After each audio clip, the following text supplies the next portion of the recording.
수학 같은 경우는 가장 많은 공부 시간과 가장 많은 시간을 갖다가 시험 치는 과목입니다. 그래서 대신에 설명을 제일 빨리 끝내도록 하겠습니다. 아시다시피 이번 시험 같은 경우는 수학 가형 같은 경우 28 플러스 1 플러스 1, 수학 나 같은 경우 29 플러스 1. 또 제가 다시 풀어보니까 29 플러스 1이더라고요, 가형이.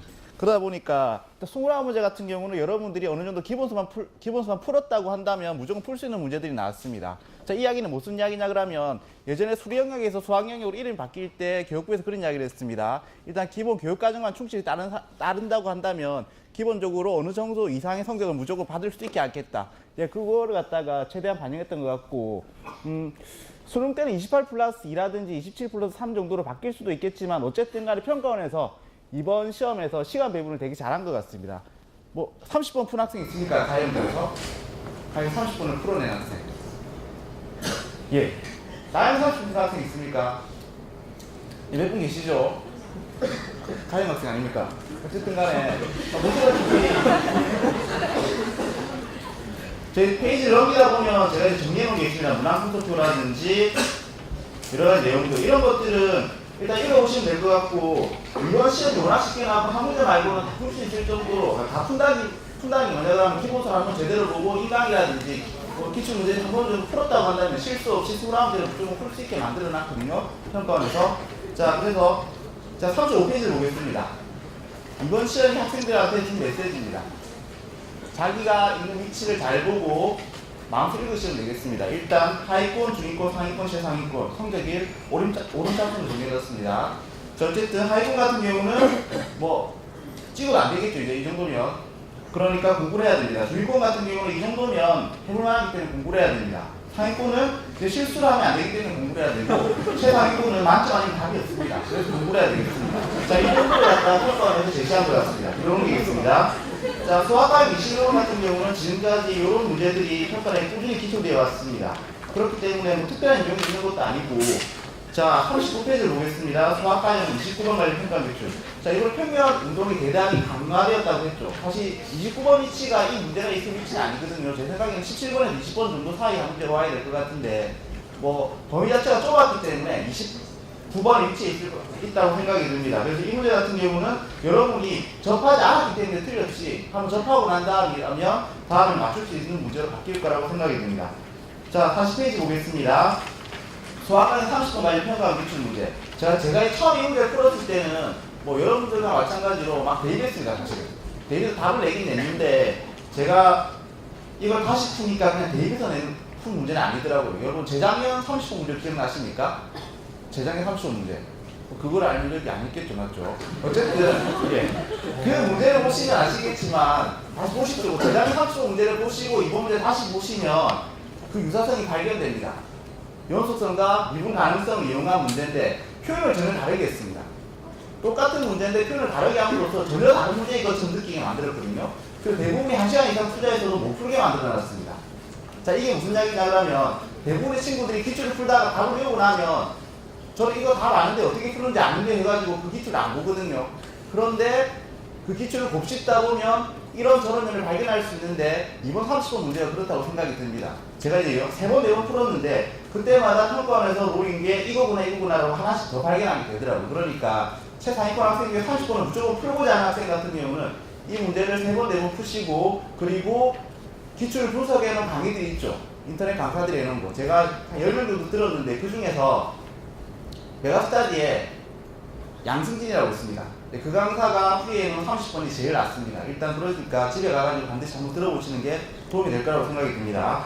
그 뒤에 유평유의 수학 영역 공부법을 간단하게 적어놨는데, 등급별, 안 그러면 상위권, 중위권, 하위권, 최상위권을 나눠놨으니까 이건 읽어보시면 될 것 같습니다. 유평유의 수학 추천 교육법 43페이지입니다. 마지막 순서입니다. 수학. 자, 상위권 학생과 중하위권 학생을 나눠놨는데, 이게 고정되는 건 아닙니다. 각 지점 선생님들한테 물어보고 어느 파트가 저한테 맞을지 갖다 고르면 될 것 같고, 제일 뒤에 보면 이제 비고에 그 노트 파트가 있습니다. 그 최상위권 같은 경우는 노트를 무조건 해야 될 거라고 생각이 듭니다. 이 정도로 이제 난이도 차이가 안 나는, 한 문제 정도가 차이가 안 나는 이런 시험에서는 노트를 안 하면 안 될 것 같고, 또 중하위권 같은 경우도 최저 등급에 대한 어떤 자신감은 어느 정도 생긴다고 한다면, 어쨌든 자기가 원하는 대학보다 조금 더 좋은 대학 가고 싶다고 하면 논술을 준비해야 될 거라고 생각은 됩니다. 논술 준비하는 방법은 나중에 따로 뭐 제가 방문해가지고 확실한 설명을 드리겠습니다. 자, 이상이고 나머지는 이거 읽어보시면 될 것 같습니다. 혹시 질문 있으신 분 있으십니까? 바로 손 없습니까? 그럼 제가 하나 질문하겠습니다.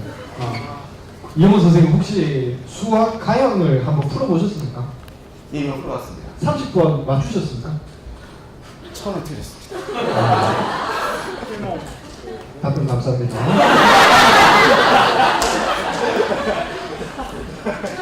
이거 설명 안 드린 게 있는데 이번 시험이 그렇습니다. 어쨌든 여러분들 계산 정말 조심하셔야 됩니다. 먼저 보여주시려고. 약간 수치스러운데. 그러면은 제가 한번 또 한국현 선생님한테 한번 여쭤보겠습니다. 그러면은 우리가 지금 6월 평가원으로 하나의 뭐 연속상에 있는 게 아니라 하나를 가지고 뭐 지금 얘기를 하는 거기 때문에 알 수는 없지만 지금 뭐 28 플러스 2 혹은 뭐 29 플러스 1이 됐는데 뭐 나머지 뭐 21번, 29번, 30번 이렇게 해서 더 어렵게 나올 가능성이 없다고 보시는지 아니면 지금 이게 유지될 건지 어떻게 생각하시는지 쉬운 문제 빼고 뭐 나머지 킬러 한두 문제 나오는 이런 추세가 계속될 것인지 어떨 것인지에 대해서 한번 생각을 듣고 싶습니다. 예. 일단은 작년에도 그랬고 지금 계속 추세는 어쨌든 뭐 예. 추세는 쉬운 문제는 어쨌든 27문제 이렇게 다 평이한 문제로 나오고 세 문제가 꼭 세 문제라고 볼 수는 없겠지만 어쨌든 이제 세 문제 정도에서 변별을 가르는 형태가 계속 유지될 걸로 지금 예상을 하고 있습니다. 예, 일단 뭐 그 근거로는 아무래도 이제 수학에 대해서 많은 학생들이 좀 어려움을 느끼고 있고 이제 여론도 보면 이제 수학 과정이 우리나라가 너무 복잡하지 않느냐, 선진국에 비해서 너무 많이 배우고 너무 어렵다, 예, 그런 말들이 좀 여러 가지로 많이 나와 있기 때문에 난이도에 대해서 어느 정도 유리천장이 있다고 보고요. 그렇기 때문에 뭐 전반적으로 난이도가 작년보다 많이 상승한다거나 이런 건 어렵다고 생각하고 6평의 기조대로 한 소수의 문제를 제외한 나머지 문제들은 쉽고 그리고 아주 최상위권을 변별하기 위한 소수의 좀 심한 문제가 나오는 형태가 계속 유지될 것으로 예상됩니다. 네, 감사합니다. 그리고 정상훈 선생님한테 하나 여쭤보고 싶습니다.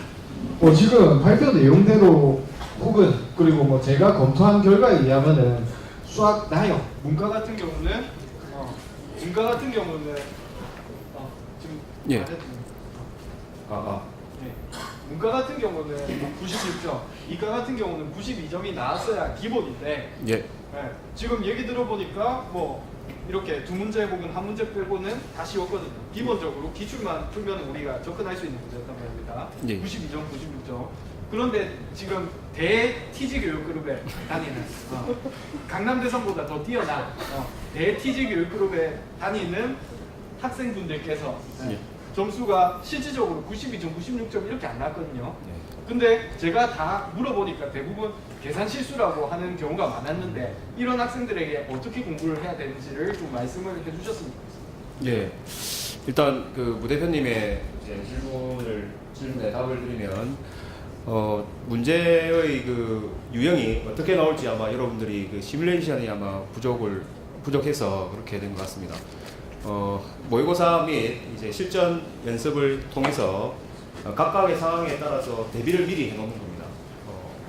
뭐 가상으로 생각을 하셔도 되고요. 아니면은 실전 모의고사집을 토대로 해서 미리 한번 쭉 연습을 해보시면서 만약에 문제가 쉽게 출제가 된 것 같다라고 하면 검산과 그다음에 이제 계산 실수를 하지 않는 데에 초점을 맞추시고 그다음에 킬러 문항에 대해서 접근하실 때는 하나하나씩 이제 최선을 다해서 푼다. 꼭 100점을 받겠다라는 그런 강박관념을 버리고 하나씩 최선을 다하자라고 생각을 하시면서 접근을 하시면 좋겠고요. 그다음 뭐 계산 실수는 반드시 이 검산에서 잡으셔야 됩니다. 이제 그런 시뮬레이션들이 이제 부족해서 그렇게 된 것 같고요. 그다음에 이제 나연 같은 경우는 마지막 문제가 예전 기출 문제처럼 이렇게 일일이 다 적어봐야지 그리고 답을 이렇게 알 수 있도록 그렇게 계속 출제가 되고 있습니다. 그러니까 여러분들이 이제 지수함수와 로그함수를 안 배우신다 해갖고 아 이제 더 이상 숫자 세는 문제가 안 나오겠지 라고 오판하지 마시고 항상 나영의 마지막 문제는 시간이 제일 많이 걸리는 문제가 될 것이므로 마지막 문제를 제외하고 나머지 문제에서 시간을 많이 단축하셔갖고 이제 남은 시간들을 만약에 마지막 문제가 할 수 있겠다라고 싶으시면 투자를 하시고 아니면은 한 문제를 버리고 나머지 그 문제를 온전히 풀겠다라고 생각하시면은 이제 검사를 통해서 실수를 좀 잡아주셨으면 좋겠습니다. 그러면 마지막으로 정혜진 선생님한테 한번 여쭙겠습니다. 지금 올해 수학이 개정이 된 걸로 알고 있는데 문과 같은 경우는 이과보다는 조금 개정의 폭이 넓다고 보이는데 뭐 문과, 이과 개정 이후로 조금 달라진 사항이 있습니까? 일단 문과 같은 경우는 수투가 좀 그러니까 우리가 고등학교 1학년 때 배웠던 수투가 추가가 되면서 이제 그 부분이 조금 더 학습이 돼야 되겠죠. 그리고 다른 부분은 뭐 확통에서 이제 분할이 추가되거나 이런 부분은 뭐 문과나 이과나 다 통합으로 추가된 부분이라서 일단 그 부분이 제일 크게 달라진 것 같습니다. 그럼 마지막으로 이영호 팀장님한테 한번 여쭙고 싶습니다. 예. 그러면은 일단 수학 같은 경우는 일단 예, 준비됐습니다. Are you ready? 예, you ready? Ready? Here we go. Go! 이게 그러니까 뭐 나중에도 이제 영어 팀장님께서도 나오셔서 말씀을 하시겠지만 이게 한국 영어 교육의 한계가 아닌가. How are you? Thank you. Thank you. I'm fine. Thank you. 답이 없네. 그러면 9월 평가까지 어떻게 공부를 할까요? 구체적으로 문과 이과 나눠서. 일단 이과 같은 경우는 기본적인 공식을 완벽하게 이해하고 암기하는 과정이 반드시 필요합니다. 공식만 가지고 풀 수 있는 문제들이 많기 때문에 일단 자기가 모르는 공식을 얻게 만들어야 되고 기본 문제에 대한 확실한 계산, 그리고 아무리 복잡하더라도 평가원 이런 걸 내겠어라는 생각 자체를 버려야 됩니다. 복잡한 문제를 더 찾아서 공부하는 습관을 들여야지 일단 92에서 96을 반드시 받을 수 있을 것 같고, 마지막 한 문제 같은 경우는 이번 시험과 마찬가지로 이런 게 나온다 그러면 사실은 어떻게 될지 모릅니다. 하지만 이번 문제 역시도 기출을 갖다 병행한 것이 확실하거든요. 그러니까 기출을 그냥 본다기보다는 다각도로 이 문제가 이걸 갖다가 이야기하고 있구나, 그걸 혼자 파악하지 못한다고 한다면 선생님한테 물어보거나 또는 예전 기출을 갖다가 해설한 강의를 하나씩 보십시오. 어떤 문제를 갖다가 자기가 이렇게 풀었다 하더라도 다른 사람들은 어떻게 봤는지 그 자체를 하나씩 익혀나가는 과정이 반드시 필요할 것 같고, 나연 같은 경우, 문과생 같은 경우는 일단 21문제 같은 경우는 기본 문제지만 풀더라도 충분히 풀 수 있는 문제입니다. 예를 들어 수학의 바이블이라든지 뭐 수학의 정석은 다 풀어도 21문제를 풀 수 있을 것 같고, 나머지 한 문제를 풀기 위한 계산 과정이 상당히 복잡한데 뭐 저는 애들한테 일단 시킬 겁니다. 뭐 1의 제곱부터 30 제곱까지 다 외우게 한다든지 뭐 19 곱하기 19 계산을 진짜 하게 한다든지, 일단 계산 자체를 하면서 실수하는 게 많기 때문에 이런 경우는 외워버리는 게 훨씬 낫다고 생각이 들거든요. 그리고 추가로 이제 계산 연습을 실시할 수 있도록 자료를 제공할 거고, 다음에 이제 영어라든지 이런 시험처럼 계산을 하루에 10분 정도 할 수 있는 걸 갖다가 프린트 만들어 드릴 테니까 여러분들은 뭐 그걸 풀든지 안 풀든지 여러분의 자유겠지만 일단 풀어감으로써 여러분의 계산 실수를 줄일 수 있는 과정이 필요할 거라 생각이 듭니다. 뭐 나머지는 선생님들이 계속 이야기했던 건 똑같습니다. 기본기 닦고 너무 서두르지 말고 차근차근 풀다 보면 문과 수학은 어쨌든 정복됩니다. 이상입니다. 네, 당연한 말씀 감사합니다. 네. 그러면은 뭐 당연하다고 말씀을 제가 말을 했지만 이번 문제를 봤을 때는 기본적으로 뭐 학생들이 심화 문제를 일단 뭐 96점, 92점이 안 나온 학생들은 심화적인 문제를 일단 건드리기 전에 이영호 선생님 말씀처럼 수학의 정석이나 개념 원리나 기출을 통해서 기초적으로 기본 계산 과정만 익혀도 92점, 96점으로 달성할 수 있으니까 9월까지는 일단 그 단계를 목표로 해서 달성을 하자, 이렇게 생각을 하면 될 것 같습니다. 그러면은 수학팀 고생하셨으니까 박수 한번 주십시오.